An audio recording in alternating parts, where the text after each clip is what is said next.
Hello everyone, कैसे हैं आप सभी लोग। इस टेसरी सॉल्यूशन चैनल की इस नई वीडियो में आपका स्वागत है। दोस्तों, इस वीडियो में हम डिस्कस करने वाले हैं एसआईसी का एक लेटेस्ट अपडेट जो सर्कुलर है, जितने भी एम्प्लॉयर हैं उनके लिए इंपॉर्टेंट है।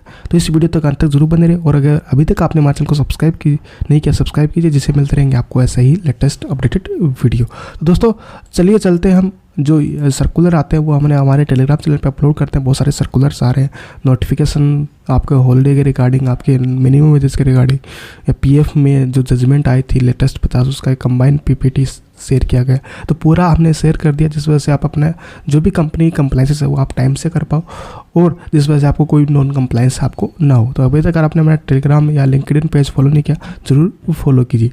दोस्तों, जो सर्कुलर आया वो एसआईसी के आपको 22 मार्च 2024 के regarding cleaning updating of employer data regarding. दोस्तों, बहुत सारे जो अभी एम्प्लॉयर हैं जो एसआईसी के कोड तो ले लेते हैं, उनकी कंप्लायंस नहीं कर पाते, जिस वजह से इन्होंने परफॉर्मा एक रेडी किया जो रीजनल डायरेक्टर को एवरी मंथ्स के 17 और 3 मार्च को ये डाटा उनको भेजना होगा। सबसे पहले आता है मल्टीपल कोड नंबर कितने हैं, जिसमें never contributing excluding register through MCA, permanent close, temporary close, default employer. जो डिफॉल्ट एम्प्लॉयर है उनके लिए बड़ी प्रॉब्लम होने वाली, उनको नोटिस भी आएंगे। अगर उन्होंने कोई पेमेंट पेंडिंग पड़ा, चलान पेंडिंग पड़ी, अगर पेमेंट नहीं की तो वो पेमेंट भी नहीं करें। तो जितने भी कॉन्ट्रैक्टर होते हैं वो लगभग पेमेंट नहीं कर पाते टाइम पे, और बहुत सारी कंपनियाँ ऐसी हैं जिनका भी कॉन्ट्रीब्यूशन पेंडिंग रहता है और सब कोड ले लेते हैं, टाइम पे पेमेंट नहीं होती और वो फिर उनके पे ध्यान नहीं देते। और बहुत सारी कंपनी है जो कोड ले लेती है, फिर उस पर पेमेंट एक दो पेमेंट करती हैं, उसके बाद कंप्लायंस नहीं करती, उनको क्लोजर लेटर नहीं देती, टेम्प्रेरी लेटर सबमिट नहीं करती, जिस वजह से उनके लिए प्रॉब्लम होने वाली। तो ये आपको मिलने वाला है। जो इम्पोर्टेंट इन्होंने बताया कि अगर आप एज पर डाटा आप देखोगे बैकएंड की तरफ से, the position of total contribution, never contribute and partial contributing employers at under. तो दोस्तों, अभी तक जो कोड लिए गए 23,76,903 अभी तक टोटल एम्प्लॉयर रजिस्टर, जिसमें कंट्रीब्यूशन कर रहे हैं 8,32,232 ही। Unit register through MCA portal not required to comply, वो है 5,42,923 है। Never contributed excluding register through MCA portal है 5,31,607 कंपनियां ऐसी हैं जो रजिस्टर हुई हैं और उन्होंने कभी कंट्रीब्यूशन ही नहीं किया। अब पार्शली कंट्रीब्यूशन कर रहे हैं वो 4,70,141 है।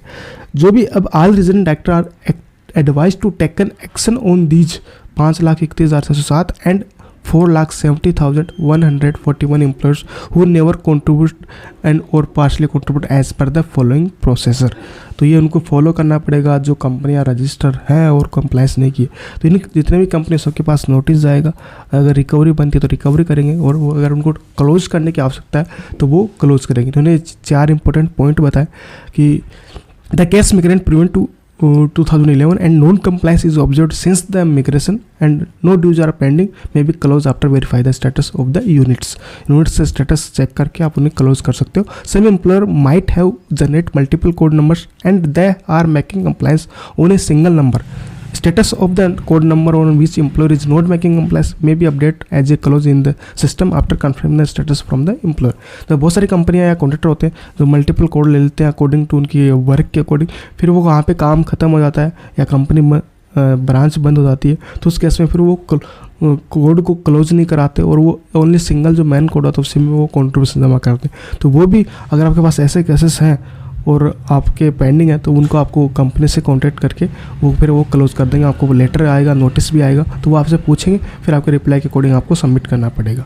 फिर आता था थर्ड पॉइंट है कि the unit which have close 5 and more year earlier and there are no outstanding dues against the employer, status of these unit may be updated as a temporary clause in the system after verify the status of the unit। अगर आपकी company 5 या 5 से पहले अगर close हो चुकी है तो उस केस में अगर आपका कोई भी आउटस्टैंडिंग पेंडिंग नहीं है तो आपको कुछ प्रॉब्लम नहीं होगी, वो आपसे वेरीफाई करके आपको उसको टेम्परेरी या परमानेंट क्लोज कर दिया जाएगा। फिर the status of the partially contribution में be reviewed and if any unit is found close 5 and more year ago, status of unit may be updated as a temporary clause in the system and revenue action on remaining unit has been taken by as per extend provision। अगर आपकी company 5 या 5 साल से पहले और आप close हो गई या आपने कंट्रीब्यूशन नहीं करे और आपने वहाँ पे पेंडिंग चलान पड़े तो उस केस में जो एक्शन है प्रोविजन के हिसाब से वो आपको लिया जाएगा, जो भी डिफ़ॉल्ट। द फील्ड ऑफिस है वो डाटा जीएसटी ऑफिस से भी चेक करेगा, पीएफ ऑफिस भी चेक करेगा, द लेबर डिपार्टमेंट से चेक करेगा। The list of region wise office break of these employers is enclose with these letter. The rules exercise is to be complete within a time span of 2 months and action taken report to be sent office the place before the standing committee। तो दोस्तों ये 2 month के अंदर action लेने वाले सद आशा करते हैं आपके पास बहुत सारे नोटिस वगैरह सभी कंपनियों के पास आने स्टार्ट हो जाएंगे। तो अगर आपके पास ऐसा कुछ है तो टाइम से क्लोजर लेटर वगैरह सबमिट कीजिए जिस वजह से आपको कोई प्रॉब्लम ना हो। आशा करते हैं ये वीडियो आपको पसंद आएगा। अगर कोई भी डाउट हो तो आप कमेंट करके पूछ सकते हैं और ऐसे अपडेट के लिए हमारे चैनल को सब्सक्राइब जरूर कीजिए। थैंक यू, धन्यवाद।